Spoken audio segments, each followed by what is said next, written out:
Alright, ladies and gentlemen, hello and welcome back to another Hero House Reviews. Just going to be a brief one today as we sort of look back on the best figures of the year. So far. I know we've still got, 4 months left of the year, and I was hoping to do this, the end of whatever, June. June is the 6th month of the year. End of that time, do a retrospective there. Things have happened, got an international move coming up. Was rummaging through my collection, and before I move and pack a lot of these guys away, I thought I would just bring them out and congratulate whoever's made them on a job well done. We're just going to go for a quick top 10. The ranking is not set in stone, so don't crucify me if you disagree with my choices. It is completely individual what choices a person makes in terms of the action figures they like. So, yeah.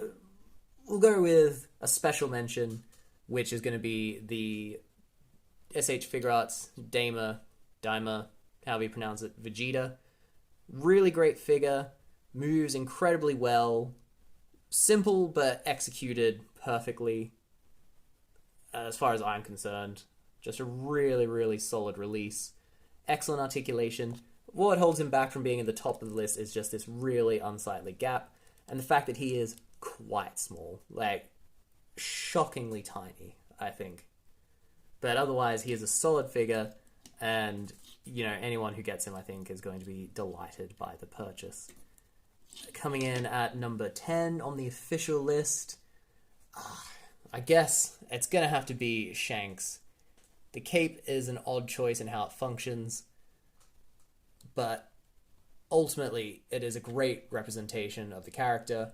It's a character I think we've all wanted for quite a long time. I think the faces are done well. It's got a lot of attitude. The sculpting's nice. The articulation could be better, but overall, he's a fun addition to the One Piece crew, the One Piece line. One of the stronger entries. Not quite as strong as someone else on this list, and you can clearly all see him off to the right there, but we'll get to that later. But I really enjoy having this figure. I've used it a lot in other reviews. I'm going to use it for some stop motions. I just think he was a bit of a slam dunk and kind of a sleeper hit for the year. I don't think he gets the props he deserves. Alright, coming in at number 9, we are going to have the Daima Goku. Strong entry to the Dragon Ball line. Lots of people, I think, are making this their new base Goku that they use, and that's a fair choice. His articulation is awesome. He comes with a decent swath of accessories and faces, especially for the very reasonable price they charge. I think that is the main draw of the Daima figures, is that it's quality at a cheaper price. What I don't like is the skirt. That doesn't hinder his movement in any way. It's just, this is not my favorite aesthetic for Goku. But I can recognize that's a great figure. But again, he's just kind of skinny, kind of small. And, my introduction to Goku was Dragon Ball Z Saiyan Saga. Him cracking out Kaioken times 3 and just getting super hench. So I like my Goku with more meat on him. So that's not a knock on the figure, but yeah, that's why he doesn't rank higher in my personal list. Next up, we're going to have to go with Rom, the Space Knight. Whoop, we've got a tumble. Too tall to really fit almost properly in the camera. Big boy. Really well done Marvel Legend. All unique sculpt. A character a lot of people have wanted and they knocked it out of the park.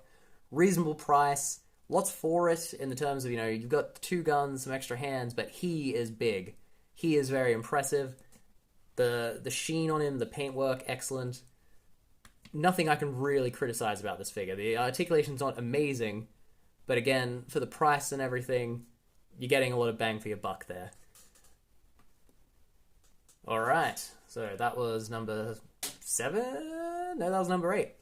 Alright, at number 7, we will have... Ooh, this is close. I think it's going to have to be the Fallen. So, our big, chunky Transformer boy that we've all been looking forward to. Everyone wanted the Fallen, and they knocked it out of the park. His cleaver looks good, he looks good, the paintwork is amazing, the flame effects are great, he dominates a shelf when he's on there. He's big, he's everything we wanted from the Fallen figure, and I think they executed it really well. He's decently articulated for the size. only really let down by the cheap and nasty axe he's got. And apparently they're putting out kits for that. I don't agree with third-party kits having to fix dodgy releases from bigger companies, but, you know, that is an option you can go with if you want. But he is, in every way, shape, and form, an excellent figure. And for a reasonable price, considering how big he was. Especially for a Transformer, because Transformers veer very much into the realm of overpriced. Next up, we will have Bakugo. Love Bakugo, great character from a great anime. Really been getting into My Hero this year. And I think Bakugo is one of the most interesting characters from it. Starts off quite annoying, has a great character arc, and they've given him a great figure. It looks amazing on a shelf. His costume lends itself well to action figure form. His gauntlets are done well.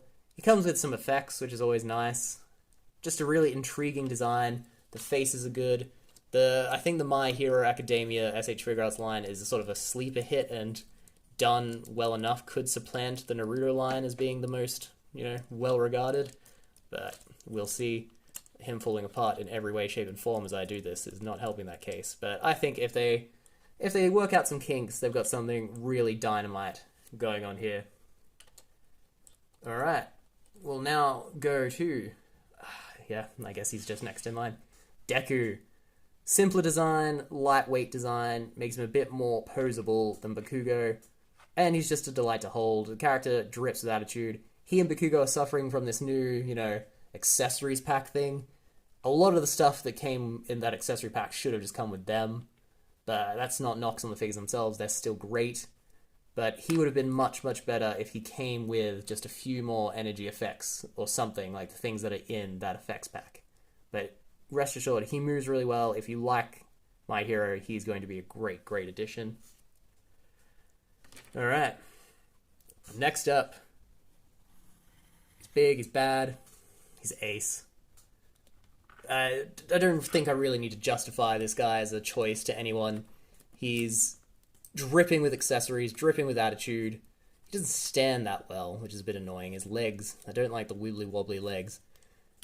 But he was a really strong release at a time when, you know, people felt SH Figuarts were like fumbling the One Piece line entirely. He came out, blew all our minds, and you could tell whoever made him loved him to bits. And he comes with so many cool fire pieces, a cloak. Just, they were really, really generous with this guy, and yeah, knocked it out of the park. Super solid release. Alright, going from there... oh, what have I just lost? Going from there, we are going to have to dive into Naruto. Sage Mode Naruto. The guy who kind of got me back into Figuarts this year. He was such a strong release. Comes with his great big Rasengan, lots of nice faces, a cool cloak, and loads of attitude. Just super good articulation. I know he's reusing an old body mold, but like, that's Naruto. The cloak is well done. His scroll is well done. Everything about this figure popped. You can get such great posability out of him. He's a bit more posable than Ace is, which is why I think I rate him above Ace. But just great. The cloak I love. So posable. Adds so many layers to it. Alright. Coming down to, I believe this is the final two.